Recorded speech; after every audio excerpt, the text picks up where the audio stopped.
Today for International Women's Day, we are going to be talking about some inspirational women in STEM. There are a lot of women who inspire me personally, but today I'm going to be talking about Elizabeth Blackwell. I'm going to be talking about my older sister as an inspirational woman in STEM. It would be my high school chemistry teacher. For me, that woman was Marie Curie. My inspirational woman in STEM would have to be Elsie Widdowson. Today I'm going to talk about my Auntie Beverly. My sister, her name is Isabel. It's my peers and the women who are on my course with me and who are going through similar things to me. I think of my chemistry teacher back in sixth form college. Today I'll be talking about a woman who really inspires me, and she is my current dissertation supervisor, which is Dr. Barbara Ann Robertson. Today I would like to celebrate all those women from ethnic minorities that are part of STEM. It is thanks to them that people like me have somebody to look up to. I am going to talk a bit about Elizabeth Loftus, who is an American psychologist. I would like to talk about Claire, who is my street scientist supervisor. She is a dentist back home in Venezuela, but right now she is working here in the UK as a dental nurse, and she is trying to get all her paperwork right so she can start working here eventually. And I'm really inspired by her commitment and her resilience to doing what she loves and her care for patients. She was the first woman I ever really actually learned about in STEM when I was a kid, and she always kept getting brought up over and over again. So in general, she is a French-Polish scientist who discovered the use of X-rays and has been really influential in treating cancers and things like that nowadays. And the reason she inspired me was because she came from really humble beginnings, and she kind of stuck to her subject, and she kind of went forward with that, and in the end it ended up being something that was really beneficial in the world and really influential now. So even now we do still use X-rays, and they were really, really beneficial for her on the front lines of war at the time. My sister Megan is a 5th year dentistry student, and she's also up here studying at Newcastle University. So me and Megan are really similar, and I think seeing Megan progress through the course has perhaps helped me recognise that I'm going to be able to do it too. Megan inspires me because she is really good at putting her patients at ease. In particular, observing how she interacts with children on the kids clinic has at times reminded me why I chose to study dentistry in the first place. I've also admired Megan's level of professionalism. I think the way that she interacts with her patients, with her colleagues, and also supervising clinicians is really, really impressive. I think that it's something that I've definitely tried to implement as I've started to see patients this year too. She was a British dietitian and was particularly influential during the war. She extensively researched into the adequacy of a diet based on food rations, and she also advocated for the fortification of bread with vitamins and minerals. Post the war, she also extensively researched malnourishment and nutritional intake in infants and the subsequent effect on their health. She was also president of the Nutrition Society and the British Nutrition Foundation. So Elsie Widdowson is really inspiring to me due to her extensive work and due to the long-lasting effects of her findings, which still impact recommendations and practice today. So Bev now works as a consultant in health protection for Public Health Wales. So this sector of public health specialises in infectious disease control. So essentially they get a list of all the outbreaks or potential infections from labs and doctors, and they must respond to these notifications and prevent and manage the spread of disease at an individual and populational level. And she must give advice to partner agencies such as the health board, local agencies and the government to come up with guidelines and policies. So apart from the fact that she is my auntie, and as a family we're all extremely proud of her, I am really inspired by her work ethic. She's dedicated her life to her profession, and she's made sacrifices such as leaving home in Northern Ireland. She's lived in England, Scotland, Wales, the Channel Islands to undertake her important roles in the NHS. I'm also really thankful to her for, I know she's so busy, she has a lot of on-call time, but she's always there if I need to give her a text and to help me with assignments. She's great at proofreading. And I had a critical appraisal assignment a few weeks ago, and she was really good at talking me through everything and sharing her knowledge, and I'm really inspired by her. I would say that she's been inspirational to me in a number of different ways. For one, she's really helped me to kind of focus on myself and focus on my passions and kind of let go of what other people are thinking, and to kind of just focus on myself and kind of say to myself, you know, if you're interested in that, then you should go for it. So I'm very lucky that on first year when I started my course, I was able to meet a lot of amazing women who I have become friends with, and seeing everyone how they've progressed through their degree and how they've kind of taken it and taken what they want to do and made it their own has been like really inspirational to see, and especially being a master's student now, seeing now everyone really kickstarting their careers and that sort of thing. It's something that's really helped me kind of work out where I want to be, and it's very encouraging being surrounded by people who have a similar mindset to me. In pharmacy, there are several amazing women. One of them is Elsie Gomez Campos, President of UK Black Pharmacists Association and the Pharmacists Defence Association. She's passionate about equality, diversity, and inclusion within the pharmacy profession, and she has extensive experience working in different fields such as hospital, GP practice, NHS commissioning, and primary care.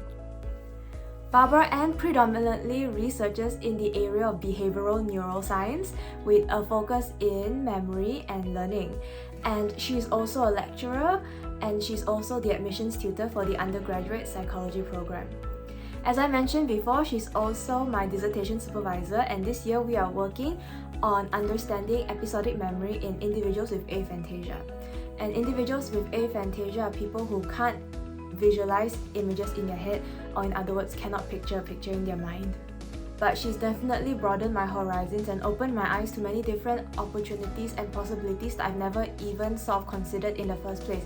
For example, I always thought that at the end of my master's program, I would go on to do the doctorate and be a clinician, but more recently I've also been considering research as well. So if you don't know, Elizabeth Blackwell is kind of known as the first female doctor. She was a British-born physician who became the first woman to receive a medical degree in the United States, and also the first woman to be registered with a GMC here in the UK. And she was just a trailblazer in a male-dominated field. So she was born in Bristol in 1821, and when she was a kid, her family moved to the United States. Blackwell had a passion for medicine, and she decided that she wanted to pursue it as a career. Obviously, in the 19th century, this was not common, but she was very determined. She worked hard. She actually worked as a teacher before becoming a doctor in order to save her money to pay her way through medical school. And she was rejected by a lot of medical schools. I think it was over a dozen schools that rejected her, but she kept persevering. She was finally accepted by a school in New York. But even when she was accepted, she still faced discrimination and ridicule from her classmates and from her professors. But despite all of that, she graduated top of her class in 1849. And after graduating, she went on to first open up a clinic in New York, which provided medical treatment to low-income women and children. And later, she co-founded the New York Infirmary for Women and Children, which provided medical care for women and children, but also served as a training ground for other women who wanted to become doctors. And Elizabeth Blackwell inspires me because of her perseverance. She knew that medicine was something she was passionate about. Despite all the barriers she faced, she worked hard to earn her place, and then went on to help others do the same. Today, women make up over half of all incoming medical students, and it's amazing to see that change, see what hard work has paid off to in the future. Though there are still some fields in medicine where this is not the case and women are not well represented. Blackhole's legacy really goes beyond her own achievements. She inspired other women to pursue medicine and fight for gender equality in all fields. She helped other women to achieve that, and she really kind of fought for the really more patient-centered care. So I think it's just, her story is kind of a testament to the power of perseverance, the importance of working hard and breaking down barriers. So as a street scientist, we deliver workshops or busking related to science to younger kids or to the wider publics in order to stimulate their interest in STEM or science and eventually inspire the career in STEM. So what Claire does is that she helps design those workshops so that they are suitable for younger kids and that they're hands-on and related to their daily life, so it's easy to digest and interesting for them. In addition to that, there's something that really inspires me is that she tried to implement to break the stereotypical images of scientists and who scientists can be to the students, to younger kids, and also to the wider public, that we don't have to look a certain way or be a certain way that the media tells us to do something that we're interested in. As scientists are often portrayed by the media to be a white old man with gray hair and lab coats, I didn't know that it has that much of an impact on someone as younger kids that wants to do a career in science. But I saw the impact on workshops on how they are more interested or excited that they don't have to be in a certain way to do something that they like, and this definitely motivates me to deliver workshops and greatly implement this idea to younger kids so that they don't have to be restricted by the stereotypical images that people think of. Most of her work, or some of her key work, comes from kind of the 1970s and 80s, and it's to do with false memory, eyewitness testimony, things like that. One of her most famous studies showed that the language that we use to ask questions about an event that's happened can influence the way that we remember and talk about events. So lots of her work has fed into the criminal justice system and eyewitness testimony. So aside from her work as a psychologist, she's also worked on some really high-profile legal cases supporting lawyers in their arguments. Kind of one of my favourite areas of psychology. I find Elizabeth Loftus really inspiring. Psychology, as with much of academia, is historically very sexist and very male-dominated. All the way back, kind of looking at Freud and the concept of hysteria and how popular that was. And then the fact that the majority of researchers and participants in research have been male. Psychology kind of became a very male-dominated field with a very male focus in terms of its theories and understanding.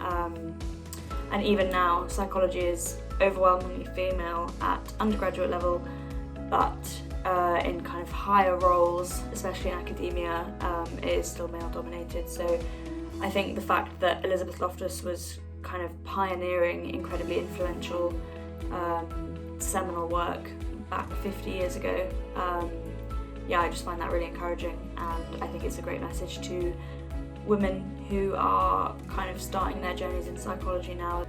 To all the women working in STEM, students and prospective students that might be thinking into going on a career in STEM, Happy Women's Day. Thanks for watching this video on Inspirational Women in STEM.